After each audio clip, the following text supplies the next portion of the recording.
Hello friends, आज हम देखेंगे चैप्टर 1 स्टैंडर्ड 12 का टॉपिक नंबर 1.14 गाउस नियम।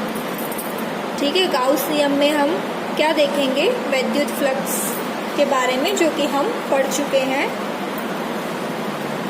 चलिए, ये नियम आपको याद रखना है क्योंकि इसके आगे का पूरा टॉपिक इम्पोर्टेंट है और इसी के ऊपर डिपेंड है।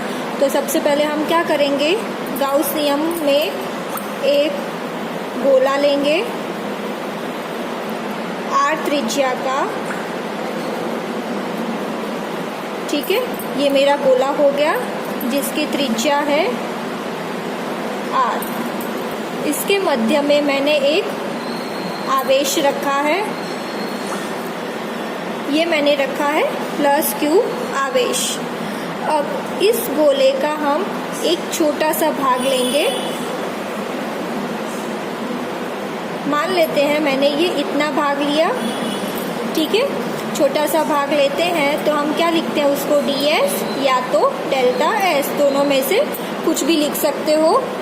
तो हमने इस गोले का एक छोटा सा भाग लिया जिसको नाम दिया है ds। अब हमें यहाँ पे ढूंढना है कि इस आवेश में से फ्लक्स कितना निकलेगा या फ्लक्स कितना होगा। इस आवेश के लिए फ्लक्स कितना होगा वो हमें ढूंढना है। तो चलिए, सबसे पहले हम क्या लिखेंगे? डेल्टा फाई, जो कि फ्लक्स का सिंबल होता है। तो delta phi is equal to E dot ds। ये सूत्र है, ये सूत्र हम आगे देख चुके हैं जब हमने फ्लक्स पढ़ा था तब। अगर नहीं याद हो तो आगे का वीडियो एक बार और देख लीजिए। Delta phi is equal to E dot ds। अब हमारे पास E क्या होगा? इसको बोल देते हैं नंबर 1। तो सबसे पहले हम E ढूंढेंगे। E का सूत्र होता है KQ अपॉन r²। K क्या होगा मेरे पास? 1/4 पाई एप्सिलॉन 0 Q, आवेश Q ही रखेंगे क्योंकि यहाँ पे Q ही है, Q अपॉन r²। ठीक है, ये E की कीमत हम हमारे समीकरण 1 में रखेंगे। तो फ्लक्स कितना होगा? Delta phi is equal to E की जगह ये कीमत आ जाएगी 1/4 pi epsilon 0 Q upon r² और ये आएगा ds। ठीक है, ये हो गया। अब यहाँ पे हम क्या करेंगे? Phi is equal to close integral. अब ये क्लोज्ड इंटीग्रल क्या होता है? तो हमने यहाँ पे एक अवयव लिया है, उसी तरह ये पूरे गोले पे बहुत सारे अवयव होगा। तो ये सारे अवयवों का हमें फ्लक्स निकालना है।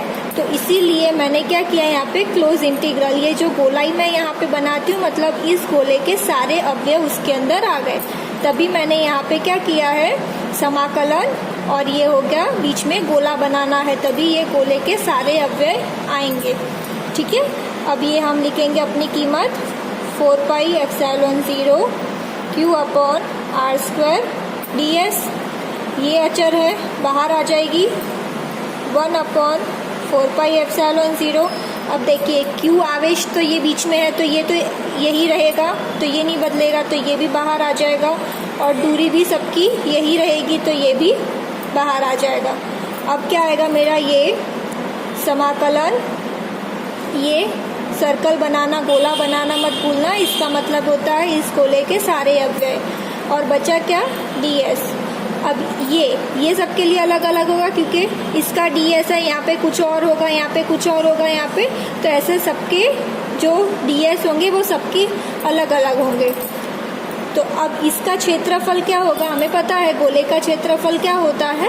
4 पाई r²। चलिए लिखते हैं 1/4 pi epsilon 0 Q upon r²। ds का समाकलन करना है, तो इसका फॉर्मूला क्या होगा? इसका फॉर्मूला होगा 4 पाई r², गोले का क्षेत्रफल।